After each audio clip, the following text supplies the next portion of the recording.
H-1B visa पर आधा अधूरा बयान देकर भारतीयों में अफरा तफरी मचाने वाले अमेरिका को अब सफाई देनी पड़ गई है। डोनाल्ड ट्रंप के ऐलान के बाद इतना कंफ्यूजन बढ़ गया कि अमेरिकी कंपनियों में भी बवाल मच गया। कई अमेरिकी कंपनियों को डर था कि अगर उन्होंने रविवार तक H-1B वीजा धारकों को नहीं बुलाया तो उन्हें वापस अमेरिका बुलाने के लिए $1 लाख देने पड़ेंगी।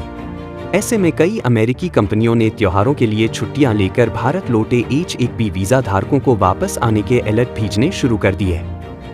दिवाली पर भारत आने का प्लान बना रहे H-1B वीजा वाले कई लोगों ने इन वक्त पर अपनी टिकट कैंसिल करवानी शुरू कर दी। वाशिंगटन और न्यूयॉर्क जैसे प्रमुख एयरपोर्ट्स पर कई लोग टिकट रद्द कराते देखे गए। किसी को समझ नहीं आ रहा था कि अब क्या करना है।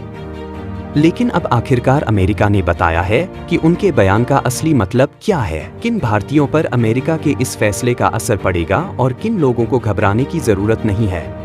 आपको बता दें कि अमेरिका की इस सफाई के बीच एक और बड़ी खबर आई है। बर है कि H-1B विवाद के बीच पीएम मोदी आज शाम 5 बजे देश के सामने एक बड़ा संबोधन करने जा रहे हैं। पीएम मोदी क्या बड़ा बयान देने जा रहे हैं, इस पर आगे बात करेंगे, लेकिन आप पहले अमेरिका की सफाई तो सुन लीजिए। सबसे पहले तो अमेरिका ने कहा है कि $1 लाख यानी 88 लाख रुपए की फीस सालाना नहीं है, ये वन टाइम फीस है जो सिर्फ एप्लीकेशन समय देते ही लगेगी। अब देखिए कि किन लोगों को घबराने की जरूरत नहीं है। पुराने वीजा होल्डर्स, रिन्यूअल या 21 सितंबर से पहले अप्लाई करने वालों के लिए नियमों में कोई बदलाव नहीं हुआ है। ये H-1B वीजा होल्डर्स देश से बाहर जा सकते हैं और वापस आ भी सकते हैं। जो लोग अमेरिका से जा रहे हैं या कहिए भारत आ रहे हैं, उन्हें रविवार से पहले वापस आने या $1 लाख का शुल्क देने की कोई आवश्यकता नहीं है। अमेरिका ने जो ऐलान किया है वो सिर्फ नए धारकों के लिए है, वर्तमान धारकों पर इसका कोई असर नहीं पड़ेगा।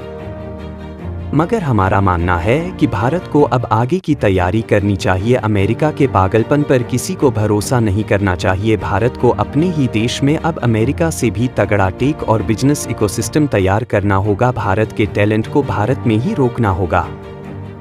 बहरहाल इसी बीच खबर आई है कि पीएम मोदी आज शाम 5 बजे देश के नाम एक बड़ा संबोधन करने जा रहे हैं। कई लोगों का मानना है कि पीएम मोदी का संबोधन टैरिफ H-1B वीजा या GST पर हो सकता है। वैसे ज्यादा उम्मीद GST की है। आपको बता दें कि कल से GST की नई दरें लागू हो रही हैं। कल से देश में कई सामान सस्ते होने शुरू हो जाएंगे। इस फैसले से भी भारत की अर्थव्यवस्था मजबूत होगी और अमेरिकी टैरिफ को जवाब देने के लिए भारत और ताकतवर हो जाएगा। हालांकि कुछ लोगों ने अब सोशल मीडिया पर कहना शुरू कर दिया है कि पीएम मोदी को टेक्नोलॉजी के क्षेत्र में भी भारत को आत्मनिर्भर बनाने पर कुछ बड़ा ऐलान करना चाहिए।